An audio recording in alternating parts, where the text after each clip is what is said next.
بژێرێ دەمەوێت ڕای تۆ بزانم ینی دیدگای تۆ لەم بابەتەدا چییە؟ من ڕای شخصی نییە، ڕای من ڕای حیزبەکەمە، من التیزامی حیزبیم هەیە، مەکتەبی سیاسیم هەیە، سەرکردایەتیم هەیە، لەوێت چه قەرارێ بدرێ منیش ئەو خاوەنی ئەو قەرارەم و دیفاع لەو بڕیارەیەکەم، لەبەرەوە من کابرایەکی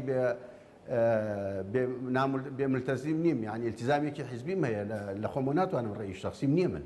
باشە کۆمنتێکم بۆ هاتووە ئەمە ینی هەندێک لە کۆمنتەکان باز لەوە دەکەن کە جۆرێک لە ڕاجایی هەیە لە ناوێکێتی نیشتیمانی کوردستانە.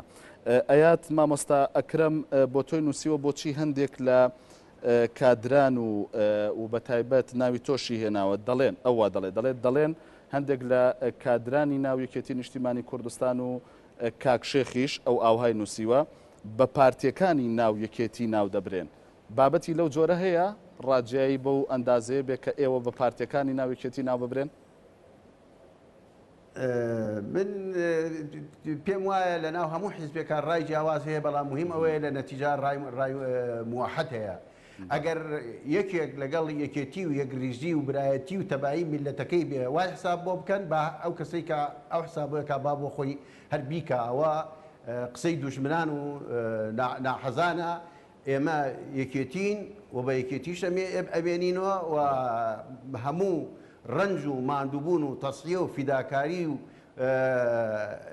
هینێکمان لە ناو یەکێتی نیشتیمانی کوردستانە بووە و زۆر بە باشی ئەزانین بەرد لە شوێنی خۆی سەنگینە و لەبەر ئەوە ئێمە لە ناو حیزبەکەی خۆمانە وەزنمان هەیە و خەڵک ڕێزمان لێگرێ و حرمەتمان لێگرێ، ئەوانەی کە بێمەوقفن ئەو قسانەکەن ئێمەمانان پێشمەرگەین، خاوەنی مووقفی خۆمانین و تەسڵێمان داوە، فیدابەکاریمان کردووە لە پێناوی ملەتەکەمانە، شەڕی براکوژیشمان کرد، شەڕی تریشمان کرد، لە دواییشە هەمووی پەشیمانی لە دوا بوو. ئەوانەی کە پێیان خۆشە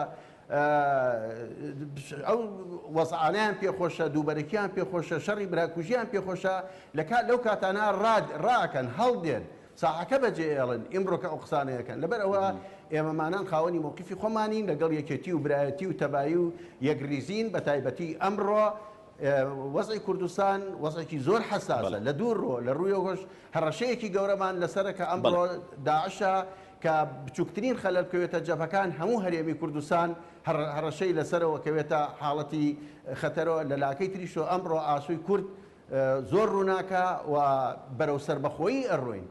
بۆچی ئەبێ حەز بە دووبەرەکی بکەین یا بە ناکۆکی بکەین یا بە سراعاتی حیزبایەتی بکەین یا بە شەڕەقسە بکەین؟ بەڕاستی من خۆم بەش بە حاڵی خۆم دژی شەڕەقسەم لەگەڵ یەکێتی و برایەتیم و من پێشم وایە هەموو ئەم حیزبانە بە یەکەوە ئەتوانن بە تایبەتی یەکێتی و پارتی ئەتوانن ئەمنیەتی کوردستان بپارێزن بەبێ لایەنەکانی خەلەل بکەوێتە بینی یەکێتی و خەلەل بکەوێتە بینی یەکێتی و پارتیوە ئەمنیەتی کوردستان تێکەچێت، چونکە ئەو دوو لایەنە خاوەنی هێزی پێشمەرگەن.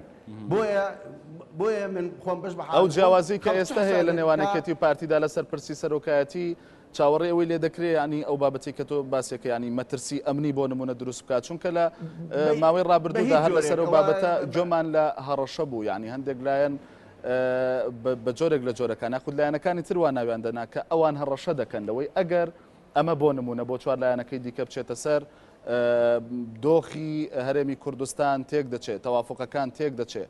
تۆ لەگەڵ ئەو ڕایەدا یان پێچەوانەکەی؟ من پێم وایە هەڕەشەکردن لە بەرژەوەندی هیچ حیزبێک نییە، لە بەردەوەندی میلەتەکەشمان نییە. وەک پێشم وتی کەسوکاری شەهیدەکانیش ئەو هەڕەشانە قبوڵ ناکەن. ئەو کەسانی کە هەڕەشەکەن من پێم وایە لە نەفامی و نەزانی وەیە هەڕەشەکردن کە بیانەوێت جارێکی تر کوردستان بگێڕنەوە بۆ شەڕی ناوخۆ و شەڕی خۆکوژی. کاتی خۆی هەموو سەرکردایەتەکانی کورد نەفرەتیان کردووە لەو شەڕە، پەشیمانیان لە بەردەمی خەڵک و بەردەمی کەسوکاری شەهیدەکانە دەربڕیوە. لەبەر ئەوە شتێکی مستەحیلاتە و شتێکە کە من زۆر بە دووری ئەزانم. باشە کاکشێک لەسەر